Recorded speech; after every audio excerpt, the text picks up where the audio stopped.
Yo no vuelvo a casa otra vez, y no es por el vuelo. Aquella voz se alzó en medio del salón de salidas del Aeropuerto Internacional de la Ciudad de México, AICM, mientras la convocatoria para el vuelo a Seattle sonaba con la regularidad de un reloj en cuenta regresiva. Normalmente, el sonido de las maletas rodando y el murmullo de la multitud crearían un caos sonoro, pero hoy casi 700 personas permanecían inmóviles, como hipnotizadas. Arthur, un hombre estadounidense de 64 años, se separó de la multitud. Sus manos temblaban mientras sostenía el boleto de primera clase, un pasaje que representaba el regreso a su vida anterior. Miró la palabra salida, luego dejó caer el boleto al piso brillante, donde reposó como un trozo de papel sin valor, antes de hablar suavemente, pero con firmeza. Su corazón había despertado aquí, porque en los callejones pequeños de México había encontrado una calidez que no tenía precio, y eso hacía que volver a la soledad fuera lo más aterrador de todo.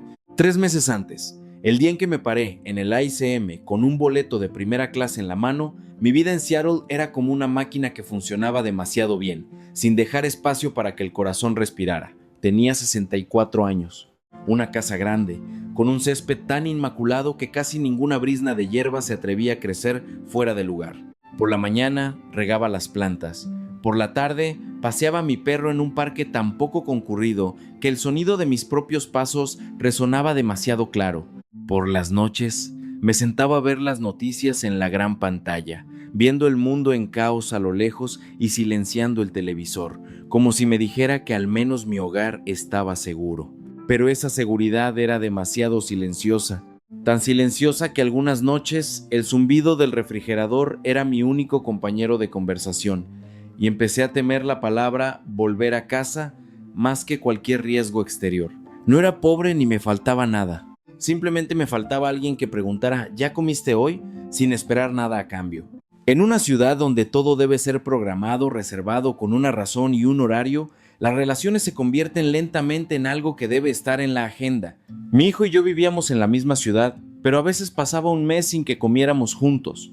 No estábamos peleados, simplemente nos habíamos desvanecido el uno del otro de la manera más cortés posible. Y entonces, este viaje apareció como una vía de escape urgente. El folleto grueso de la compañía de viajes promocionaba México con palabras que sonaban reconfortantes: buen clima, comida deliciosa, precios bajos, hoteles de 5 estrellas, spas de clase mundial. Todo parecía prometer que volvería a sentirme vivo sin tener que cambiar nada en mí. Me inscribí de inmediato, no por el deseo de aventura, sino por el deseo de escapar del silencio que me carcomía poco a poco. En la sala de reuniones previa a la partida, me senté entre casi 700 personas. La mayoría eran de mediana edad o mayores, con rostros que no reflejaban la emoción de turistas, sino de personas que se estaban alejando de algo. Muchas parejas se miraban como personas que han estado juntas tanto tiempo que las palabras se han agotado. Algunas viudas vestían impecablemente, pero sus ojos tenían grietas. Los jubilados como yo olíamos a soledad, aunque lo escondiéramos bien. No dijimos que veníamos por estar solos, pero el silencio en la sala lo decía todo por nosotros. El guía repartió manuales de supervivencia gruesos, llenos de advertencias: cuidado con sus carteras, no saquen el celular en la multitud, no confíen en extraños, no coman en puestos callejeros al azar, regateen para conseguir la mitad del precio. Recuerdo haber rodeado esas frases con un marcador rojo, como un estudiante preparándose para un examen. En realidad, no era solo una guía de viaje, era una inyección de paranoia sistémica. Nos enseñaron a creer que viajar a un país menos próspero era entrar en un territorio donde la gente esperaba aprovecharse de nosotros. Y lo más aterrador, nadie se opuso. Asentimos al unísono, ordenados como soldados que reciben una orden. Aunque este viaje debía ser para relajarnos, llevábamos una armadura puesta. Vinimos a gastar dinero, a comprar diversión y novedad, para luego volver a casa exactamente igual. No teníamos intención de conocer a nadie de verdad. No planeamos dejar que nadie se acercara a nuestro corazón. Todavía recuerdo mi expresión de ese momento. Era un orgullo silencioso. Orgullo de ser de un país más ordenado, más conocedor de las reglas, con más habilidades para protegernos. Lo llamamos inteligencia, pero en realidad era la fatiga de no haber confiado en el mundo durante demasiado tiempo. La noche antes de volar, empaqué sistemáticamente la ropa doblada en capas, como si reordenara mi vida una vez más. El boleto de primera clase reposaba sobre la mesa como un certificado. Tengo el control de todo. Pero en el momento en que cerré la maleta, sentí que estaba encerrando algo dentro. No era ropa, sino la pregunta que no me atrevía a responder. Si volvía de este viaje, ¿podría realmente soportar el silencio de nuevo? No sabía que en pocos días México no solo me vendería experiencias como en el folleto, sino que me enviaría algo que no se vende en hoteles de 5 estrellas, algo llamado simplemente calidez humana, que rompería mi armadura capa por capa hasta que pudiera verme con claridad y desear una vida donde la gente se viera de nuevo. Y cuando el avión aterrizó, todavía pensaba que era el turista mejor preparado, cuando en realidad estaba a punto de ser rescatado por las pequeñas cosas que siempre había pasado por alto. Tan pronto como la puerta del avión se abrió en la Ciudad de México, el calor y la humedad me golpearon como una pared suave que te abraza el cuello, obligándote a ajustar el ritmo de tu respiración. Recuerdo haberme detenido medio segundo, solo para decirme, no pongas cara de tener miedo, pero el cuerpo no siempre obedece al corazón. El sudor comenzó a filtrarse por mis sienes, aún sin haber sentido el sol directamente. El aeropuerto era luminoso, limpio, con señales claras en inglés. El personal sonreía profesionalmente. Todo parecía tan ordenado que casi me sonrío a mí mismo. ¿Ves? No es tan aterrador como pensabas, pero ese pensamiento duró poco. Una vez en el autobús turístico, con el aire acondicionado helado y los vidrios gruesos, el mundo exterior comenzó a pasar como una película vista desde un asiento VIP. La Ciudad de México al anochecer tenía luces como un río de colores naranja, rosa y blanco reflejándose en los capós de los autos. El sonido de los claxones era constante, pero no un claxon de enojo. Sonaba más como el idioma que la gente de esta ciudad usaba para comunicarse. Las motocicletas y mototaxis fluían en enjambres como peces en el mar, moviéndose rápido y cerca, pero de alguna manera sin chocar fácilmente. Los vendedores ambulantes se paraban tan cerca del tráfico que me dio un escalofrío. Me pregunté, ¿no tienen miedo de morir? Y al instante recordé las palabras del manual turístico. Cuidado, no confíes, no caigas en la trampa. Me senté en la parte trasera del autobús, agarrando mi mochila con fuerza, como si fuera la arteria principal de mi vida. Vi a una mujer en una motocicleta con un niño pequeño detrás. El niño llevaba un casco colgado. El aire del camino les golpeaba la cara. Los miré con una mezcla extraña de lástima y desprecio, como alguien que cree que su estilo de vida es superior, olvidando preguntar qué significaba realmente superior. El hotel al que nos llevaron era de 5 estrellas en una zona lo suficientemente lujosa como para hacerlo sentir internacional. El aroma del vestíbulo era limpio y tranquilizador. La ropa de cama estaba perfectamente tensa, como una regla. Me di una ducha caliente más larga de lo normal y me dije, bien, esto es relajación. Pero en realidad no nos estábamos relajando, nos estábamos escondiendo. Pasábamos de una comodidad a otra, llamando a eso ver el país. Al día siguiente, el programa turístico comenzó en serio. Iglesias hermosas, mercados famosos, restaurantes seleccionados para ser limpios para los turistas. Tomamos fotos como si coleccionáramos evidencia de «he estado aquí», seguí al grupo, manteniéndome alerta. Cada vez que un vendedor se acercaba, levantaba la mano de inmediato, no para saludar, sino para rechazar. «No, gracias», dije hasta que se convirtió en una frase automática, como la palabra cerrar que había usado toda mi vida. Pero lo que empezó a incomodarme no era que los vendedores intentaran venderme, era que muchos de ellos no lo intentaban tanto como yo creía. Algunos solo sonrieron y se hicieron a un lado. Otros asintieron, como diciendo no importa, y siguieron caminando, como si yo fuera un extraño que no necesitaba ser presionado a comprar nada. En un momento, me separé del grupo solo unos metros para fotografiar un letrero pequeño en la calle. Al levantar la cabeza, me encontré de pie en medio de la multitud. La vieja sensación de Seattle me invadió de inmediato. El miedo a ser tocado, a que me pidieran algo, a que se aprovecharan de mí. Apreté la bolsa con más fuerza y regresé rápidamente, como alguien que cree que si se detiene demasiado tiempo, el mundo se inmiscuirá en su vida. No sé por qué estaba tan tenso, cuando nadie me había hecho nada. Quizás no le temía a los mexicanos. Le temía la verdad de que en mi propia ciudad yo vivía así con todos, mirando a los extraños con recelo, no con humanidad. Una tarde, el tráfico era tan denso que nuestro autobús apenas se arrastraba por la calle. Vi a un niño caminando sosteniendo una bolsa de plástico con agua y botanas, mirando hacia el autobús con curiosidad. No tocó la ventana, no estiró la mano, no hizo ningún gesto de pedir algo, solo se quedó mirando. Y cuando lo miré a los ojos, él sonrió, una sonrisa corta, como sonreírle a alguien del mismo mundo.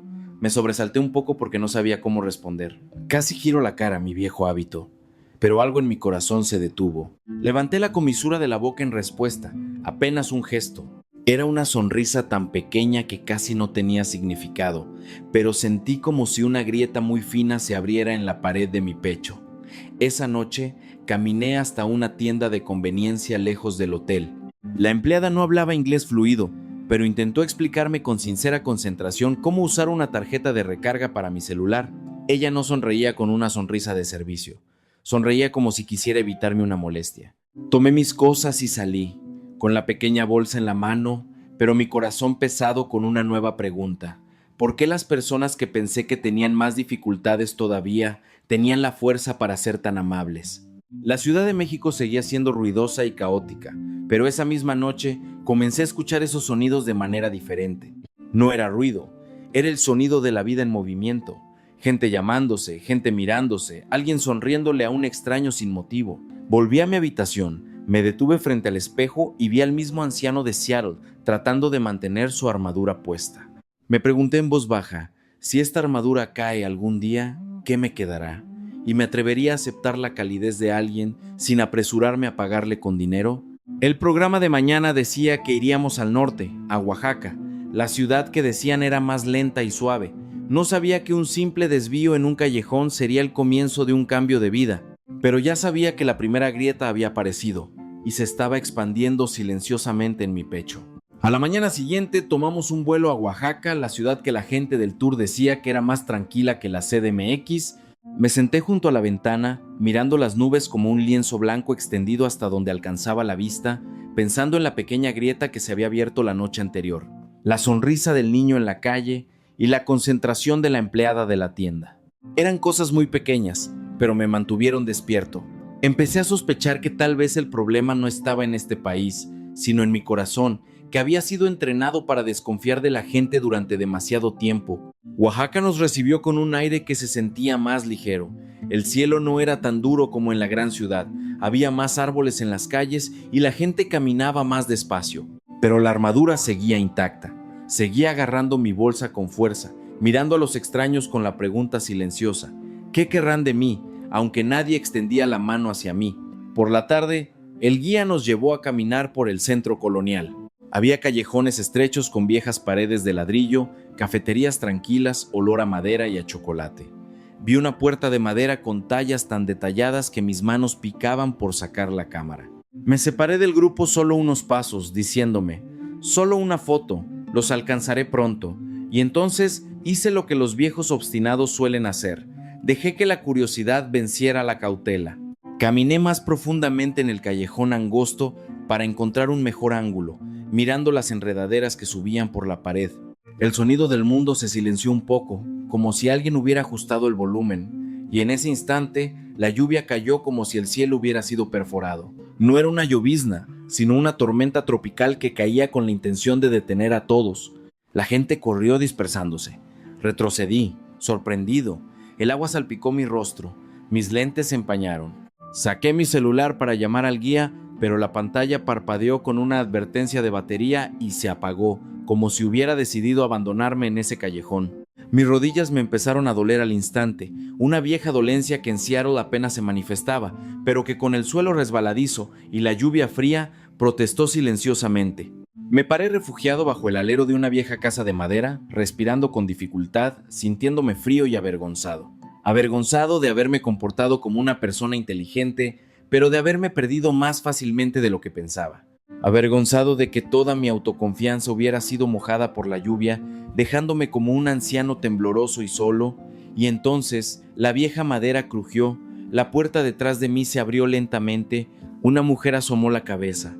Debía tener mi edad, con la piel curtida por el sol y ojos cansados, pero no duros. Me miró a mí, el extranjero empapado con gotas cayendo de mi nariz, y no preguntó: ¿quién es usted? Ni ¿qué está haciendo aquí? Ella hizo lo que más me sorprendió.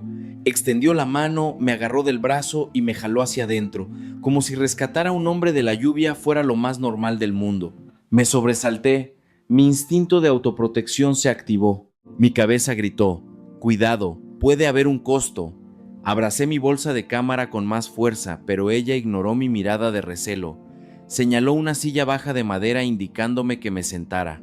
Me senté, medio creyendo, medio sin creer. La casa estaba un poco oscura, pero no opresiva. Una luz cálida provenía de un rincón con un pequeño altar y flores frescas, dándole al lugar un aire vital. Ella desapareció dentro y regresó con una toalla. Era vieja pero limpia, con un olor a sol impregnado en la tela, como un recuerdo. Me la entregó y puso una taza de atole caliente sobre la mesa. El vapor subió hasta mi nariz. Me di cuenta de lo frío que estaba. Se sentó frente a mí, deshojando verduras con calma, como si la lluvia exterior no tuviera derecho a perturbar el mundo dentro de su casa. Permanecí en un silencio extraño. No era el silencio de mi casa en Seattle que me hacía sentir solo, sino un silencio en compañía. Un silencio donde no necesitabas hablar para saber que la otra persona no iba a hacerte daño. Cuando la lluvia amainó, saqué un billete de mi cartera y lo puse sobre la mesa torpemente, como alguien que no sabe cómo pagar. Esta era la única forma en que me habían enseñado. Si alguien te da, debes devolver. De lo contrario, estás en deuda. Ella miró el dinero, luego me miró a mí. Sacudió la cabeza con más firmeza de lo que esperaba. Tomó el billete, lo metió de nuevo en mi mano y me dio una palmada suave en el dorso de la mano con su palma áspera y cálida. No fue un rechazo frío, sino un rechazo reconfortante, como si dijera: no lo compliques. No conviertas la ayuda en una transacción. Ella habló en español lentamente, frases cortas que no entendí del todo, pero capté un claro «no es nada» o «no hay problema». La frase me golpeó el pecho como un martillo pequeño, porque me di cuenta de que no estaba acostumbrado a recibir algo gratis. No estaba acostumbrado a la calidez que no pedía un precio. Me quedé quieto por un momento y bajé ligeramente la cabeza, no por cortesía, sino por gratitud. Las palabras se me habían atascado en la garganta. Miré sus manos, ásperas por el trabajo duro, y pensé en mis propias manos, que solo habían sostenido llaves, el control remoto del televisor y facturas. Empecé a entender que la riqueza y la calidez no son lo mismo. Cuando salí de esa casa, la lluvia había cesado. El camino olía a tierra fresca. Vi al guía corriendo hacia mí, ansioso. Levanté la mano para decirle que estaba bien, pero en mi corazón sabía que realmente estaba bien. No porque estuviera a salvo, sino porque la grieta en mi armadura se había ensanchado. Regresé al grupo con la ropa un poco húmeda, pero el corazón como si hubiera sido exprimido y luego relajado. Ya no era la misma persona, aunque no sabía cuánto iba a cambiar. Solo sabía que desde el momento en que bebí esa taza de atole, empecé a querer creer que todavía había bondad en el mundo sin razón, y que quizás yo todavía tenía derecho a recibirla. Después de la tormenta en Oaxaca, la taza de atole y la palma cálida de la mujer seguían resonando en mi interior. Subí al autobús de regreso al hotel con mi ropa aún ligeramente húmeda, pero por dentro sentí que algo se había secado. No era la tela, era la desconfianza que había empapado mi corazón durante tanto tiempo. Me senté en silencio todo el camino, escuchando el sonido de las ruedas sobre el pavimento, escuchando a la gente del grupo hablar en voz baja. Pensé para mí: qué extraño, la calidez que se da gratis me hace sentir más agobiado que una gran suma de dinero, porque me obligaba a aceptar que nunca supe cómo recibir ayuda sin apresurarme a pagar. Cuando volvimos a la Ciudad de México, todo se veía familiar. Luces brillantes, tráfico denso, mucha gente, pero en mi cabeza ya no era lo mismo. Empecé a notar detalles que antes desechaba como caos. Al pasar por un puesto de comida callejera, escuché risas, olí el ajo frito y vi a la gente pasándose cucharas como si fuera lo más normal del mundo. En ese momento supe que la grieta en mi armadura no había desaparecido, se estaba expandiendo silenciosamente. Un día, durante nuestro tiempo libre, el guía nos permitió explorar un mercado por nuestra cuenta. Fui con un grupo pequeño al Gran Tianguis cerca de la central de abasto. La gente era tan densa que fluía como una corriente de agua. Todavía agarraba mi bolsa por costumbre, pero no con la misma fuerza. Estaba a punto de llamar a un compañero de viaje que caminaba despacio debido a su rodilla, un anciano llamado John. De repente, Tropezó con un borde mojado del pavimento y cayó al suelo con un golpe que detuvo a la multitud por una fracción de segundo. Mi corazón se hundió, no solo por el miedo a que se lastimara, sino por lo que el manual del tour había inculcado. La gente se agolpará, robarán sus pertenencias, habrá caos y costará mucho resolverlo. Me apresuré a ayudarlo a levantarse, pero antes de que pudiera tocarlo, varios vendedores se acercaron corriendo, más rápido que yo. Una mujer que vendía aguas frescas dejó su vaso sobre la mesa y se arrodilló junto a John al instante. Otro abanicó el aire con un pedazo de cartón. Un hombre que vendía camisetas corrió a buscar una silla de plástico para que se sentara. Las voces en español eran cortas, pero el significado era claro en sus acciones. Todos actuaron como si hubieran ensayado. No preguntaron quién era, no preguntaron si tenía dinero. Solo vieron a un hombre caer y sus cuerpos eligieron ayudar antes de pensar. Una chica veinteañera corrió por el callejón lateral del mercado y regresó con algodón, antiséptico y gasas. No hablaba inglés fluido, pero repetía la palabra ok, como si estuviera consolando al herido y a sí misma. Ella limpió la sangre de su rodilla con suavidad, como si John fuera su pariente. Me quedé allí, como si me hubieran obligado a ver una escena que contradecía todo lo que siempre había creído. Miré la bolsa de John, que estaba en el suelo a un lado. Nadie la miró de reojo, a pesar de estar al alcance de la mano de muchos. Sus ojos no se fijaron en las posesiones, se fijaron en la persona. John trató de levantarse, su cara roja de vergüenza. Sacó dinero para dárselo a la chica que había comprado los suministros. Ella sacudió la cabeza al instante, sonriendo ampliamente como suelen hacerlo los mexicanos, y agitó la mano rápidamente. No, no es nada, dijo en inglés mezclado con español. Help, no money por, y corrió de vuelta a su carrito, porque un cliente la estaba llamando. Ella realmente se fue sin siquiera esperar un gracias.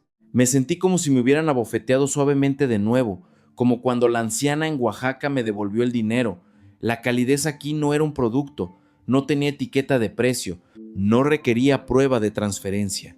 Sucedía rápido y desaparecía rápido, como el aliento de esta ciudad. En el autobús de regreso al hotel, la atmósfera había cambiado notablemente. La gente hablaba de manera diferente. No se trataba de lo caro o lo barato, sino de las cosas extrañas que les habían tocado el corazón. Esta mañana, la vendedora me dio fruta para probar gratis, dijo alguien. El taxista se bajó de su coche para ayudarme a subir mi equipaje a la acera, aunque yo no era su pasajero, añadió otro. Pregunté mal la dirección, y él me acompañó hasta el punto exacto, complementó una tercera persona. Estas historias fluían como si la gente estuviera descubriendo que el mundo todavía tenía espacios donde la gente se ayudaba sin hacer preguntas. Me senté escuchando en silencio, mirando por la ventana. Vi a gente poniendo un recipiente de agua fresca afuera de sus tiendas para que los transeúntes bebieran. Vi a gente sonriéndose sin conocerse. Vi el pequeño gesto de asentir con la cabeza que no era un ritual, sino una forma de decir, te veo. Y entonces entendí algo doloroso.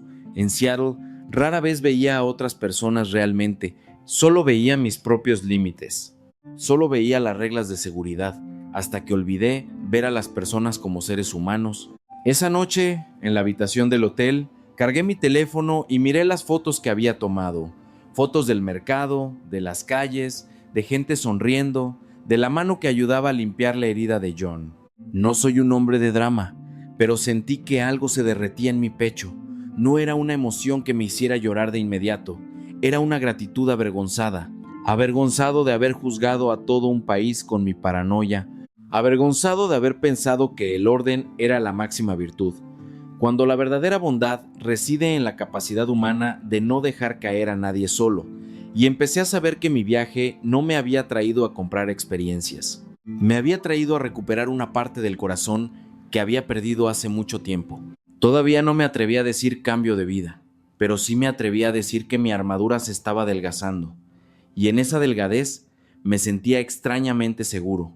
Seguro porque había gente a mi alrededor dispuesta a tender la mano, aunque yo fuera solo un extraño. Mañana, el programa decía que viajaríamos al sur, a Chiapas. No sabía qué cosas más profundas me esperaban allí, pero sabía que la pequeña semilla en mi corazón había comenzado a brotar. Me estaba acercando a la respuesta que había estado huyendo toda mi vida. Lo que me faltaba no era dinero ni éxito, sino la conexión que hace que la gente sienta que todavía tienen significado el uno para el otro. El autobús se fue alejando lentamente de la Ciudad de México, dejando el ruido en el espejo retrovisor. La carretera hacia Chiapas era larga y recta.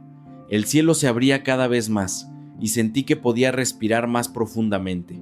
A los lados, campos verdes se alternaban con agua estancada. El sol se reflejaba como si alguien hubiera esparcido monedas en la tierra. El aire acondicionado soplaba suavemente en el autobús y me di cuenta de que ya no estaba abrazando mi bolsa con la misma fuerza que el primer día. No porque fuera descuidado, sino porque el pensamiento en mi cabeza había comenzado a cambiar. Empecé a preguntarme, ¿para qué me cuidaba tanto? ¿Para proteger mis posesiones o para evitar que mi corazón se lastimara al confiar en alguien otra vez? Miré a mis compañeros de viaje. Muchos seguían en silencio, pero era un silencio reflexivo, no el silencio hermético de antes. Algunos miraban por la ventana, como si buscaran algo que habían dejado caer en sus vidas. El destino de hoy era un pequeño pueblo que el guía dijo que nos mostraría la vida real, no la vida de un folleto. Había escuchado la frase vida real y solía traducirla mentalmente como dificultad, preparándome para ser paciente. Pero esta vez no tenía tanto miedo. Quería saber cómo la gente que tiene poco encuentra qué compartir con otros. Doblamos en una calle angosta. El polvo rojo se levantó suavemente. Árboles bajos se alineaban, como espectadores de nuestra llegada. El autobús se detuvo frente a una casa de madera elevada. El techo de lámina era viejo, pero la casa estaba limpia. Había gallinas corriendo alrededor, un cántaro de agua y baldes en un rincón. Un perro ladró un par de veces y luego se cayó, como si supiera que no éramos enemigos. Un anciano, de piel oscura y cuerpo pequeño, salió a recibirnos con una amplia sonrisa. Le faltaban varios dientes, pero sus ojos brillaban. Se llamaba Don Raúl. El guía nos explicó que había sido agricultor toda su vida, viviendo de la tierra y el agua. Don Raúl nos saludó con un gesto suave y nos invitó a subir a la casa. Subí las escaleras de madera paso a paso, con cuidado, como si temiera dañar su hogar, aunque mi casa en Seattle tenía pisos de madera mucho más caros. Nunca había temido romper los sentimientos de nadie. Don Raúl extendió petates para que nos sentáramos. El sudor en su frente no era sudor de estrés, era el sudor de alguien que había trabajado duro. Y se rió como si estuviéramos visitando a parientes lejanos. Cuando llegó la hora de la comida, pensé que sería una comida pequeña, acorde a su condición, pero lo que se sirvió en la mesa fue como una declaración de guerra contra mis viejos pensamientos. Platos de mole de olla, con el aroma de chiles y especias, una canasta de tortillas calientes hechas a mano, carne asada y frijoles refritos. Había un guisado humeante y un plato de verduras frescas. Todo parecía un festín. Aunque miré alrededor de la casa y vi que no había nada superfluo, Don Raúl se sentó frente a mí. Me entregó un taco de tortilla hecho a mano y me dijo lentamente con una voz ronca, pero amable: «Come mucho, por favor». El guía rió suavemente y me tradujo: «Dice que coma mucho». Don Raúl puso más carne asada en mi plato una y otra vez, como si temiera que yo no estuviera satisfecho, como si mi saciedad fuera importante para esta casa. Me detuve en medio de la masticación. En mi cabeza, una imagen apareció con dolor. La mesa de mi comedor en Seattle, grande y brillante, pero a menudo solo me sentaba yo. Comida fina del supermercado, pero sin risas. Tenía suficiente dinero para comprar vino caro, pero nunca tenía una razón para abrirlo porque no había nadie sentado conmigo. Y ahora estaba comiendo la carne asada, que probablemente era lo mejor que Don Raúl había tenido en la semana, aunque yo era un extraño cuyo nombre real ni siquiera sabía. La vergüenza me invadió silenciosamente. No la vergüenza de haber sido atrapado despreciando, sino la vergüenza de comprender que la riqueza que había acumulado toda mi vida me había hecho temer más perder que atreverme a dar. Miré las manos de Don Raúl, ásperas y curtidas por el trabajo de campo. Las mismas manos que me servían comida sin dudar, y me sentí más pequeño, aunque era más grande que él. Le pregunté al guía en voz baja, con la garganta constreñida: ¿por qué es tan amable con nosotros? No somos sus parientes. El guía me miró por un momento, como si supiera que la pregunta no era sobre la comida, sino sobre la vida. Luego dijo lentamente: aquí lo llamamos por calidez, por o por corazón. Un invitado es una bendición. Ellos creen que dar trae bendición al hogar. Dar calienta el corazón. La frase bendición al hogar me golpeó suave pero profundamente, porque mi casa en Seattle era limpia y segura, pero nunca había sido cálida así. Empecé a entender que lo que yo llamaba seguridad todo el tiempo era porque no permitía que nadie se acercara lo suficiente como para calentarla. La comida terminó con la risa simple de don Raúl. No nos hizo sentir incómodos. No preguntó cuánto dinero teníamos, no preguntó por qué veníamos, simplemente estaba feliz de que hubiera gente comiendo junta, como si su felicidad no estuviera en tener mucho, sino en poder compartir. Por la tarde, antes de irnos, don Raúl nos acompañó hasta las escaleras. Me tomó suavemente del brazo, como si me recordara esta sensación. Intenté darle dinero para la comida, mi viejo hábito. Él agitó la mano rápidamente, riendo, y repitió la frase a la que me estaba acostumbrando. No es nada. El guía me tradujo. Dice que lo da de corazón. No te preocupes. Bajé de esa casa de madera, pisando la tierra roja todavía cálida por el sol, sintiendo que algo pesado que había cargado en mi pecho se estaba desmoronando en pequeños pedazos. Un pensamiento surgió, aterrador. No miedo a Chiapas, no miedo a la pobreza, sino miedo a lo que me esperaba al final, el silencio de mi propio hogar. Y esa noche supe que me costaría dormir más que antes, porque mi corazón había probado la calidez que no tenía precio, y volver a la frialdad anterior dolería más que caminar perdido bajo la lluvia. Esa noche, después de regresar de la casa de don Raúl, estaba acostado en mi habitación junto al río. El aire acondicionado estaba tan frío que mi piel estaba tensa, pero mi corazón estaba caliente, como si no tuviera dónde acomodarse. El sonido de los grillos y las ranas sonaba rítmicamente a lo lejos, como la música que un hombre de ciudad como yo solía llamar ruido. Sin embargo, esta noche lo escuché y sentí que el mundo todavía estaba vivo, no una vida en un horario, no una vida ordenada por reglas, sino una vida que respiraba por sí misma. No podía dormir, no por fatiga o por la comida picante, sino porque las imágenes en mi cabeza se negaban a callar. La imagen de las manos ásperas de don Raúl sirviéndome carne. La imagen de la joven en el mercado de la Ciudad de México corriendo a comprar gasas y rechazando el dinero. La imagen de la anciana en Oaxaca metiéndome el billete de nuevo en la mano y dándome una palmada suave, como enseñándome a no convertir la ayuda en una transacción. Esas imágenes se repetían como una película que no quería dejar de ver, porque me estaban diciendo cuánto me había equivocado sobre el mundo toda mi vida. Siempre pensé que la seguridad era el pináculo del éxito. Pensé que tener una casa, dinero y seguro significaba estar a salvo. Pero esta noche vi claramente que esa seguridad era como un muro alto. Te protegía del peligro, sí, pero también mantenía fuera la calidez. Viví mi vida siendo un experto en protegerme, pero de una manera que impedía que alguien se acercara lo suficiente como para preguntar si estaba bien. Me levanté, mirando el techo blanco, y pensé en mi casa en Seattle. La casa grande, tan silenciosa que se podía escuchar el sistema de enfriamiento del refrigerador. La casa con el césped tan impecablemente cortado que parecía una postal. Pero esa perfección me hacía sentir como si viviera en un museo. No hagas ruido, no interfieras, no toques demasiado.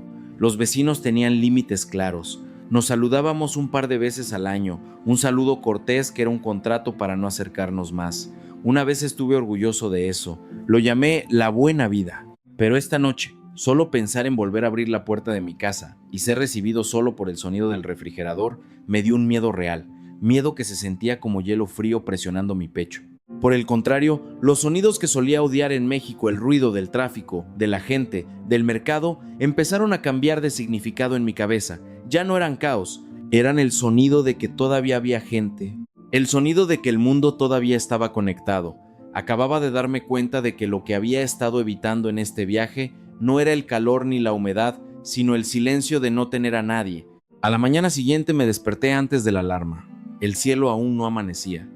La habitación estaba fría y quieta, como si estuviera aislada del mundo. Encendí la lámpara de noche y vi mi maleta abierta, como una boca esperando tragar toda mi ropa de vuelta a mi vida anterior.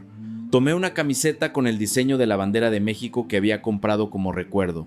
Tenía la intención de doblarla y meterla en la maleta, pero mi mano se detuvo en el aire.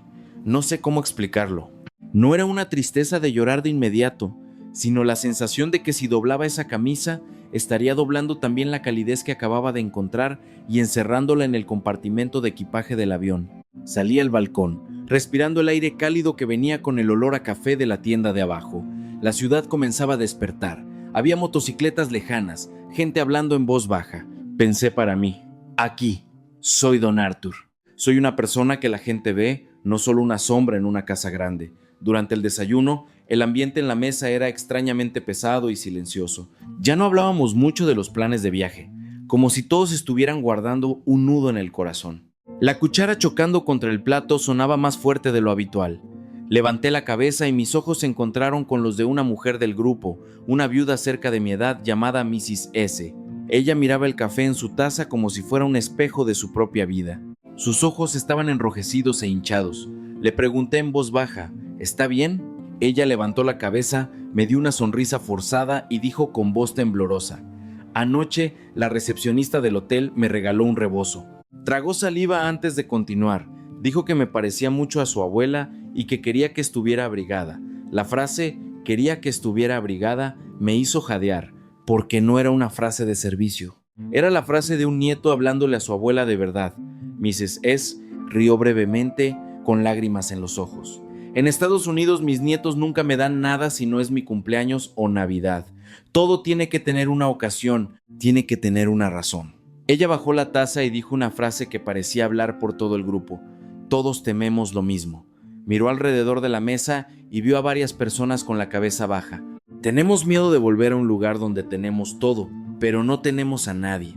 Aquí hemos probado la atención sincera, es como una adicción, y la idea de que nos la quiten es una tortura. Me quedé en silencio. El peso de esas palabras cayó justo sobre mi pecho.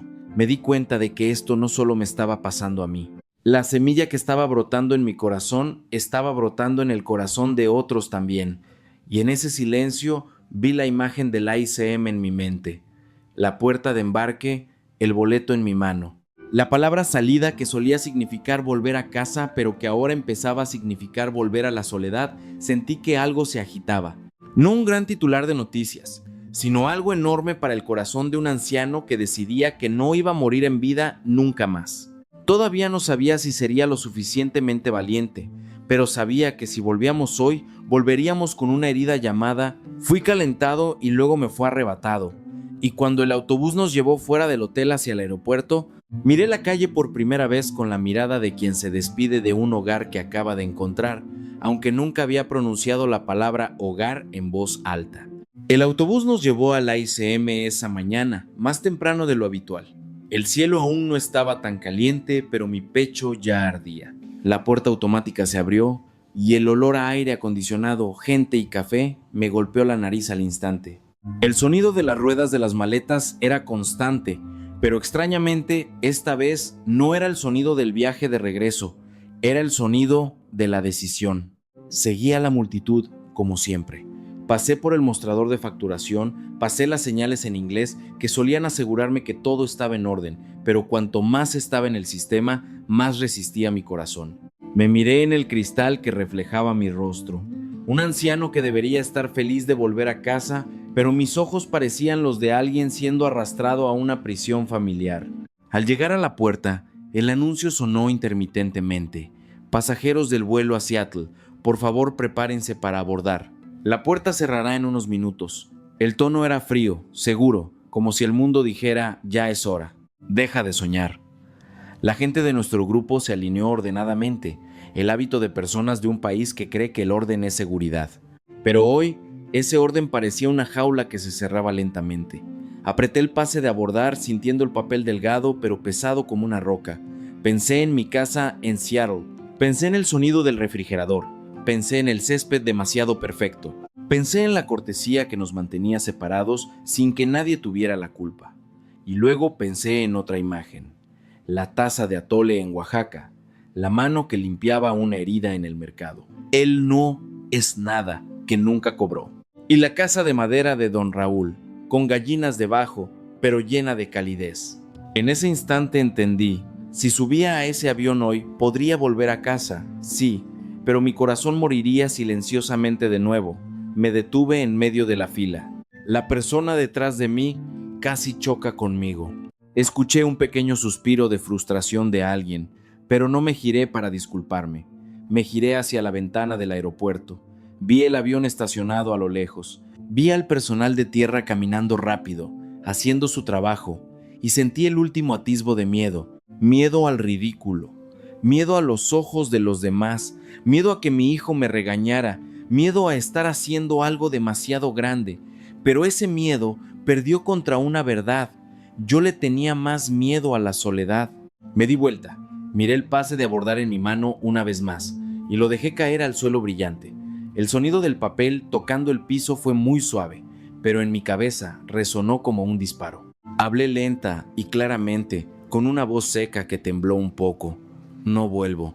La empleada de la aerolínea que estaba cerca abrió los ojos de par en par. «Señor, ¿se siente mal?», preguntó con tono de alarma. Negué con la cabeza y sonreí, la sonrisa más aliviada que había tenido en años. «Estoy bien, demasiado bien, no quiero volver a enfermar». El silencio se extendió como agua sobre una tela. La gente en la fila comenzó a mirar. Algunos pusieron cara de que estaba rompiendo el sistema, pero los ojos de algunos se enrojecieron de inmediato, como si yo hubiera dicho en voz alta lo que se habían tragado durante todo el viaje. Y entonces el sonido de una maleta rodando cambió de dirección. Mrs. S., la viuda del rebozo, sacó su maleta de la fila con fuerza. Caminó y se detuvo a mi lado, respirando con dificultad, y dijo lo suficientemente fuerte para que la empleada le escuchara. «Cancele el mío también. Yo tampoco vuelvo». Ella se rió con lágrimas. «No intente arrastrarme al avión, ¿de acuerdo?». Como si fuera la primera ficha de dominó empujada. Otra persona levantó la mano. «El mío también». Otra siguió. «Me quedo».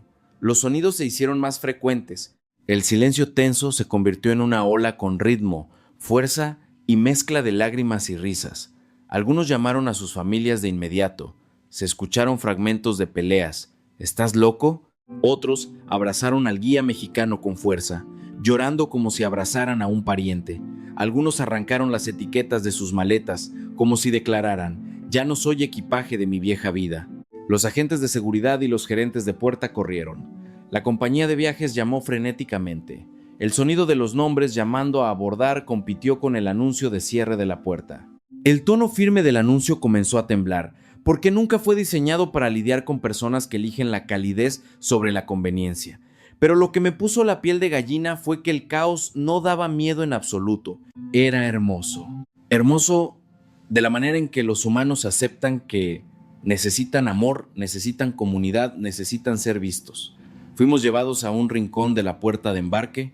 Se improvisó una reunión de emergencia, sin mesa, sin micrófono. Solo casi 700 personas respirando con dificultad, como si acabaran de huir de algo. El guía intentó mantener la calma. «Está bien, señores. Los que se quedan debemos hacer esto correctamente. Extender visas, encontrar alojamiento, contactar a la embajada si es necesario». La gente comenzó a sugerir cosas. «Alquilemos una casa pequeña en Oaxaca, vayamos a un pueblo, aprendamos español. Yo puedo enseñar inglés». La frase «quedarse» se dijo como empezar de nuevo. Saqué mi celular y llamé a mi hijo. Mi mano todavía temblaba, pero mi voz era clara. «No vuelvo hoy. Papá se va a quedar en México un tiempo». El otro lado se quedó en silencio, antes de suspirar, pero no me enojé. Simplemente continué con algo que nunca había dicho en mi vida. «Quiero estar en un lugar donde la gente me pregunte si he comido, no donde tengamos que planear con meses de antelación para vernos». Colgué y sentí que una cadena en mi pecho se rompía. Unas horas después, ese avión realmente despegó, pero más de la mitad de los asientos estaban vacíos. Lo miramos a través del cristal como si viéramos despegar nuestra vieja vida, sin que nosotros estuviéramos a bordo, y en lugar de sentirme triste, me sentí aliviado. Como si acabara de admitir que la pobreza más aterradora no es no tener dinero, sino tener un corazón tan seco que no se atreve a aceptar la calidez de nadie. Y en un rincón del AICM, bajo las luces brillantes del sistema que solía ser tan seguro, casi 700 personas estaban juntas, con los ojos rojos, pero la mirada brillante, como si acabaran de decidir que, aunque el mundo lo llamara locura, para ellos era elegir vivir de verdad por primera vez. Esa tarde, después de que el avión despegó, no nos quedamos mirando con el arrepentimiento que deberíamos haber sentido. En cambio, nos miramos con alivio, como si acabáramos de dejar caer una carga pesada que habíamos llevado toda la vida. Me senté en un taburete de plástico bajo frente a un pequeño puesto cerca de una calle principal de la Ciudad de México. El vaso de café helado estaba inicialmente amargo, pero dulce al final, como una lección que hay que sentir el dolor para entender. A mi lado, John y Mrs. S. se sentaron en silencio. Vimos a la gente pasar, motocicletas, vendedores, estudiantes. Todo parecía caótico, pero ya no me asustaba. Era el sonido de la vida corriendo, no el sonido de un mundo que me perseguía para meterme en una jaula. Una vendedora de lotería pasó. Al vernos sonreír, ella también sonrió. No se acercó a vendernos nada, no nos presionó, no nos hizo sentir como carteras andantes. Simplemente nos saludó con los ojos, como diciendo, que les vaya bien, y siguió caminando. Sonreí de vuelta sin forzar. John me dio una palmadita en el hombro. ¿Ves?, dijo. Esta vez no estamos mirando la vida detrás de un cristal, estamos sentados en ella. Asentí. Una extraña tranquilidad se extendió por mi pecho. Me di cuenta de que la felicidad no eran los edificios altos ni los números en una cuenta bancaria. La felicidad era la mano que se extendía para ayudarte cuando caías. Era la simple pregunta, ¿ya comiste? Y quizás la verdadera riqueza era tener suficiente corazón para compartir una sonrisa con un extraño. Para mí, este país ya no era un destino en un mapa. Se había convertido en el hogar donde mi corazón había vuelto a tener voz.